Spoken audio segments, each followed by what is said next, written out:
दा आं बेयाव सानो माखासे पलिटिक्स सोलिनाय दं आरो आं खोनानो मोनदों आं फंनैसो बिबुंथि होनो नागिरदों फेसबुकआव बिबुंथिया जाहैबाय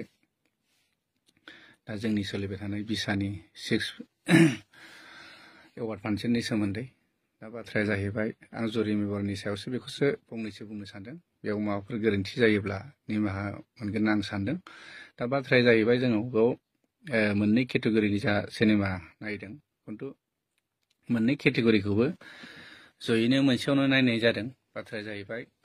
आर्ट मुभि हिसाबै रजनी बसुमतारी मेडामनि आरो दा लकेल फिल्म जिथु कमार्शियेल मुभिनि सायाव आरो दा बाथ्राया जाहैबाय मेडाम रजनी बायदिनि जिथु गराय फाख्रि सिनेमाया गोबां जायगायावनो आसामनि गुबुन गुबुन स्टेटआवनो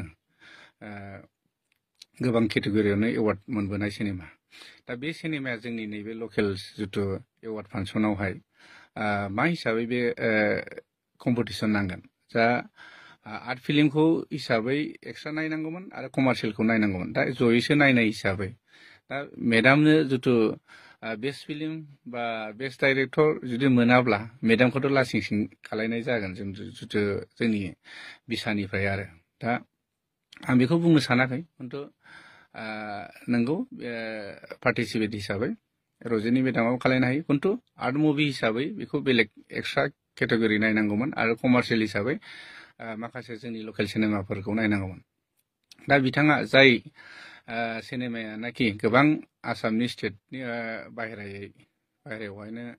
एवार्ड मोनबोखानाय सिनेमा बे सिनेमाया मा हिसाबै जोंजों कम्पिटिसन नांनो दा बेनो मथा मथि नांगौबा स्पेसियेल मोनसे जुरि एवार्डनिफ्राय स्पेसियेल एवार्ड होजायोमोन आरो मान सन्मान खालामनानै खिन्थु कम्पिटिसनाव होआलासिनो आं बेखौ नुहुरदोंमोन आरो बे आंनि साननायसो आरोखि बे मोनसे थांबाय दा बाथ्राया जाहैबाय दा आंनि सिनेमा थैसाम 2खौ लानानै आं बुंनो सानदों दा जायनाखि जोंनि सिनेमायाहाय बे बोसोराव आं नुनायाव आरो बांसिन कालेक्सन जानाय हिसाबै आंनि बाजेटआ 60 लाखसनि बाजेटमोन दा बे सिनेमाया मथा मथि 98 लाखसो कालेक्सन जानाय जादों आरोखि दा बे सिनेमायावहाय जिथुनाखि आं बेलेग केटेगरि आं बेस्ट एक्टर बेस्ट डाइरेक्टर आं बे बेस्ट सिनेमा बेफोरखौ बुंनो थाङा खिन्थु एक्सन हिसाबै नमिनि हिसाबैबाबो फैनांगौमोन आंनाबो जाथारदों बे नङा एवार्डखौ आं मोनथारनांगौ बे नङा खिन्थु नमिनि हिसाबै फैनांगौमोन जों एसे आनकमन लेभेलनि जों एक्सन बानायनाय जादोंमोन दा आं बेयाव सानो माखासे पलिटिक्स सोलिनाय दं आरो आं खोनानो मोनदों जुरि मेम्बारफोरनिफ्राय आं खोनानो मोनदों बेसेबां सैथो आं खोनानो मोननायसो खिन्थु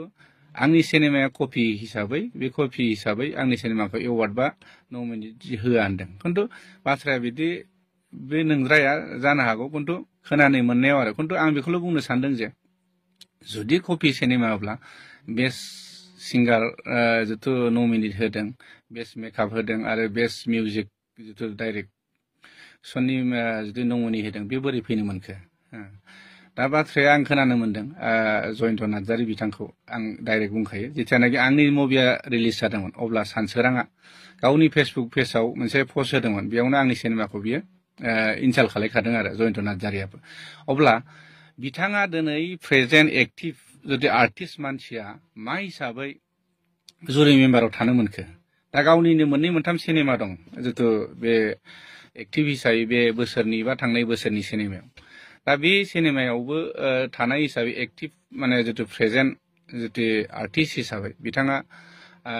जुरि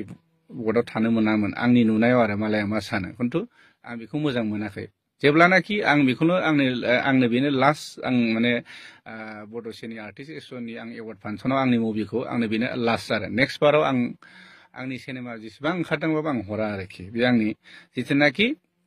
जयन्त नार्जारीया बे जुरि मेम्बाराव थागोन अब्लासिम आं हरा आंजों मा पार्सनेल दुश्मन दं गैया आंहा बेखौ जेबो गैया आं बेजों पार्सनेल जेबो दुश्मन गैया खिन्थु बाथ्राया जाहैबाय जिथियानाखि रिलिज जानाय समावनो बे आंनो मोनसे कमेन्ट होदोंमोन बे नेगेटिभ कमेन्टखौ आरोखि दिनै आंनि सिनेमाया कपि जादों खिन्थु हलिउड बलिउडफ्राबो बिराद कपि खालायो खिन्थु बिथांमोनहाबो दिनै बेबायदिनो सोलिदों जानो हागौ आंनि स्ट'रि बायदिसिनाफ्रा कपि जानो हागौ खिन्थु एक्टिं बायदिसिनाथ' कपि नङा एक्सनाथ' कपि नङाना दिनै रायजोफ्रा हाजार हाजार रायजोफ्रानो आंनि सिनेमाखौ नायदों दा आं बेलेग केटेगरिखौ बुंनो थाङा आंनि एक्सनखौ माने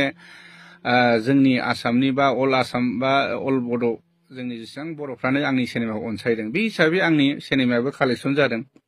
जिथुनाखि 60 लाख बाजेटनि सिनेमा 98 लाख दासिम माने कालेक्सन जाना दं आरोखि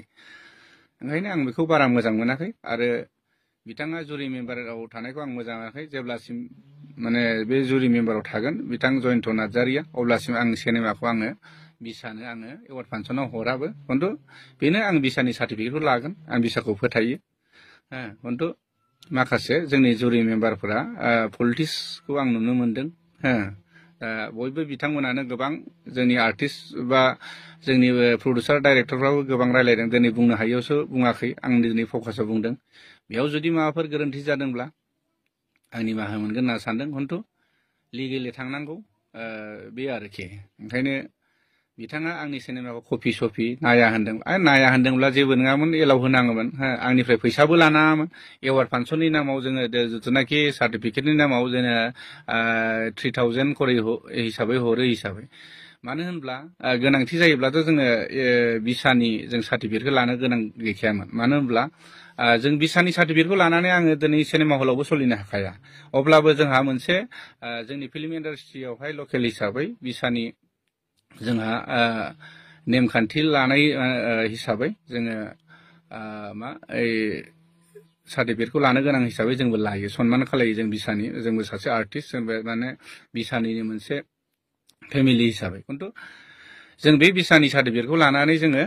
सिनेमा हलावबो जों देखायनो मोनखाया जोङो सेन्सर बर्डनि सार्टिफिकेटखौ लाखानांगौ अब्लाबो जों नेग्लेक्ट खालाया बिसाखौ बिसाया थांना थानांगौ जेब्लाबो नैबेखौ जों लुबैयो दा